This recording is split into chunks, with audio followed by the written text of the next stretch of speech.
I know what this is going to be. Yes, we do.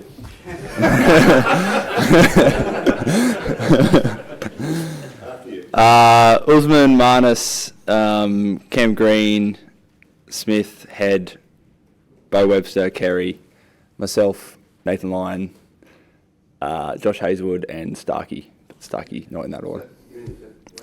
Thank you.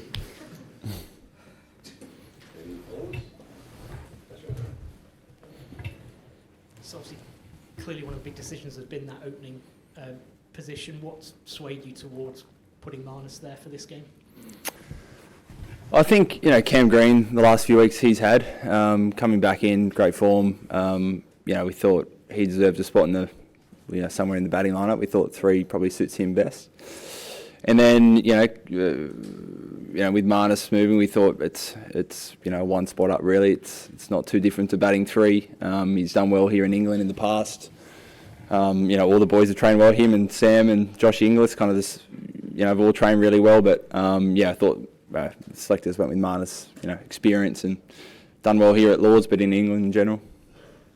Just on that, Pat, are you just looking at this test match for that? And because Caribbean, the conditions will be different and things could happen. So it's just a one test match decision for him to open? Yeah, absolutely. It's a final. So we just, the selectors picked the best 11 for this week. I think George said in the past, it's not a huge connection between this week and the Caribbean. It's quite separate. The main reason being this is the final, different conditions. We just want to pick what's best for this week and kind of think about the Windies after this game. And just with Cam Green and Bo Webster in the slip quadrant, nothing can go past them. Right? It's the greatest slip quadrant you bowled to. It's the widest. There was actually a few people, a few of the boys were watching them just go about their work yesterday, just in awe. Marnus he got in there a bit and he said he felt like a little child standing around them. He was trying his hardest to catch them, whereas they were shelling peas. So, see how we go, but they look pretty impressive. Pat, just with the Bo Webster, obviously number 6, how crucial do you see those overs and your assessment of the surface out there? It seems hard to know here at Lords. You either kind of don't need a 5th bowler or you really need one. I think some of the innings are either short or long. There's almost nothing in between. But I think you saw in Sydney there was seaming conditions and he was really effective. It takes some key breakthroughs, but can also hold up an end. But I think these conditions will suit him well. So he's done brilliantly with the bat as well. In the 3 Test matches he's played so far. But I think his bowling will be crucial.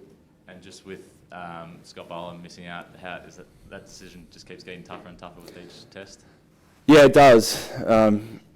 There are some guys where you genuinely say, you've done nothing wrong, don't change a thing, and that's Scotty. He's just really unfortunate to miss out. Joshy Hazel comes back in, we know how good he is, but I think the message to Scotty is there's a lot of Test cricket coming up in the next couple of years, and just because you're mid-30s doesn't mean you're missing this test and that's one test off your career. I think by having a squad of fast bowlers, hopefully we can extend all our careers for an extra couple of years. So it's a really unfortunate Scotty misses this, but kind of message to him is don't feel like you're running out of time. We've still got lots of time, hopefully, in his career.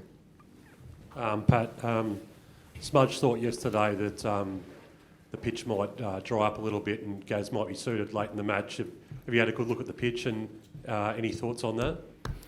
I haven't looked today, but I think it's just looks like a really good wicket. Lords can spin, late day 3, but into day 4 and 5. Again, it's one of those wickets that it can look like a good wicket, and then the clouds come over and it looks a little bit livelier, whatever that word is. It's hard to know, but traditionally I think spin does play a role here at Lords. Pat, just with the World Test Championship and I guess specifically with Marnus's selection, is there a unique component to it where you are viewing it as a grand final and I guess the players who have sort of got you here over the last 2 years are rewarded in a sense? Has that been a big factor in his selection? I think it's part of the factor. He's a somewhat known quantity. I think our selectors have probably shown you that they're happy they'd rather give someone, an extra little run than pull the pin too early. And, yeah, Marn's, again, he's played some crucial knocks in getting us here. Look back to the MCG, his batting was right up there as a difference in that match. So, I think it's part, rewarding those guys that got us here. And Pat, there's probably some surprise at home that after what he did in the 2 tests over the summer, that Sam Constance hasn't played since. Do you feel that there's any risk that you've kind of missed a chance just with his development to have him in the team? So in the tests you've played so far this year? It's something that the selectors are always weighing up. Realistically, he's really young. He's got a long career ahead of him. So hopefully, even by not playing, being in Sri Lanka and here, they're learning opportunities. But at the same time, you've got guys like Bo Webster who are starting out their test career as well. Obviously, Cam Green comes back in here. Josh Inglis got a chance to start his test career. So I think it's a good problem that we have, 3 or 4 guys who are all right on the fringe of and the cusp of getting a good run in test cricket. What are you expecting from South Africa in terms of the way they might play, and looking at their side, where do you see the threats coming to your team from? I think there's a few unknowns. Just the personnel. We've probably played about half of the guys before, but half we haven't played. In red ball cricket, throwing Duke's ball, neutral ground. There's a few more unknowns going to the Test match, which is exciting.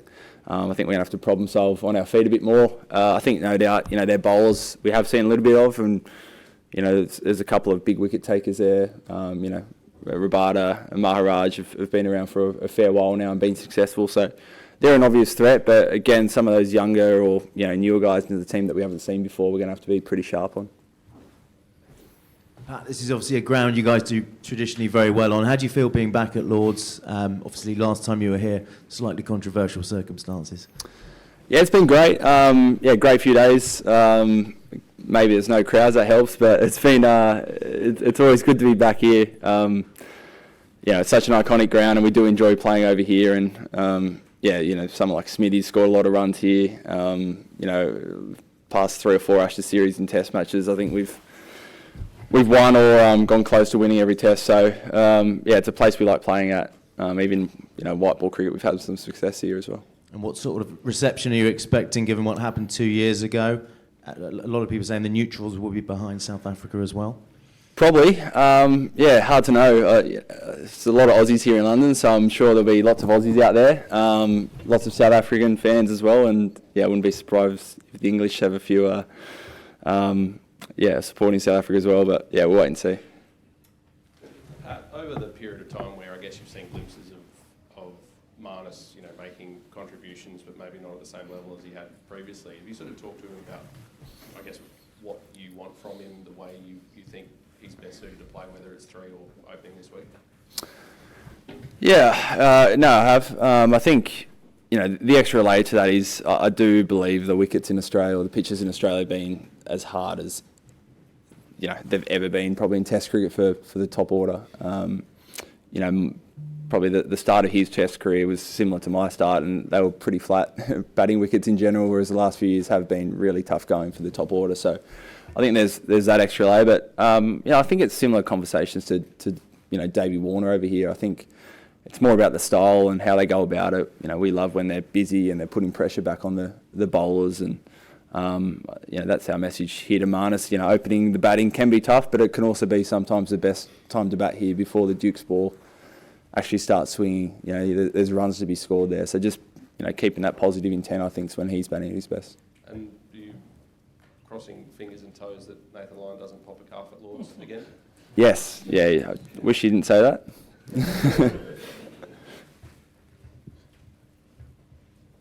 Pat, just on your comment on the pitches getting tougher, do you think that sort of coincided with the World Test Championship, coming in 6 years ago, and teams looking to win to sort of boost their points they can get? I've got no idea. In Australia, I don't really feel like that comes into it. I think most venues just seem to try and make the best kind of wicket they can. I think after a couple of those flat years, SCG, MCG in particular have tried to create, sportier wickets. So I don't think it's related to the WTC, but I'm not part of those conversations. Pat, in the larger context of the game, where does this WTC final features if you compare with the ODI World Cup final or T20 World Cup final? Because there is so much hype, buzz around those white ball format and this red ball format. How you look at that? It's a nice to see trophy, so it's right up there. You only get a few opportunities, you know, if you're lucky in your career to try and win one. So it's a trophy we've spoken a lot about over the last couple of years. You know, we wanted to be in this final. You know, personally, I think that 2023 World Cup title is going to be tough to beat. But yeah, this is a good one. Test cricket's my favourite format. You've got to basically win in all different conditions to make it into this final. You're competing against all Test playing nations, so it's really special to be here in the final. And yeah, if we can retain that mace, that's a pretty awesome thing for this team. Pat, Jimmy Anderson was here yesterday watching you guys train, and he said that he rated Rabada over you. I just wondered what your response to that might be. Cool. No worries.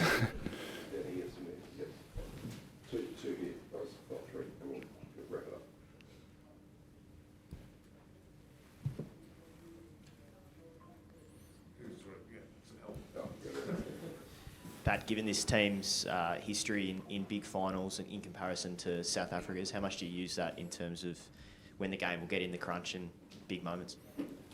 Hopefully it helps. You know, I think just about everyone in the team, I have to think about it, but everyone in the team's been in a final before, and yeah, I think in some ways, you know, with experience, you want to, and some success, you just want to experience more of it, and that means when the going gets tough or the pressure's on you, you embrace that, you take it on, you know, you want to be the match winner. You hopefully don't get overwhelmed by big moments. So that's been most of the conversation this week, is the guys just have excitement. They want to get out there, they want to play well, they want to win. There's no fear of failure or if it doesn't pan out. It's just excitement to get going. Pat, just following on from before, I guess, about this being sort of an isolated test in terms of how the team's been picked. Do you see it, like with the Ashes coming up later in the year, do you see it as important that Sam plays in the West Indies? I think we get through this match and see. Ideally, we've got guys who are, you know, by that first test, you've got, you know, your side pretty settled, you know, a fair way out. So I'm sure some shield cricket will come into it before that series. There's a lot of water to go under that bridge, but yeah, in a perfect world, you've got lots of guys who have played some test matches, quite a few test matches leading to that Ashes.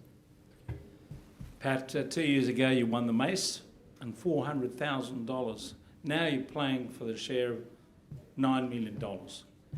Is that significant? What does it mean? I'm not sure the maths are exactly right there, Jim. I've got the conversion rates. Isn't it 5.5 and 3.5? I don't know, honestly, but In Australian terms.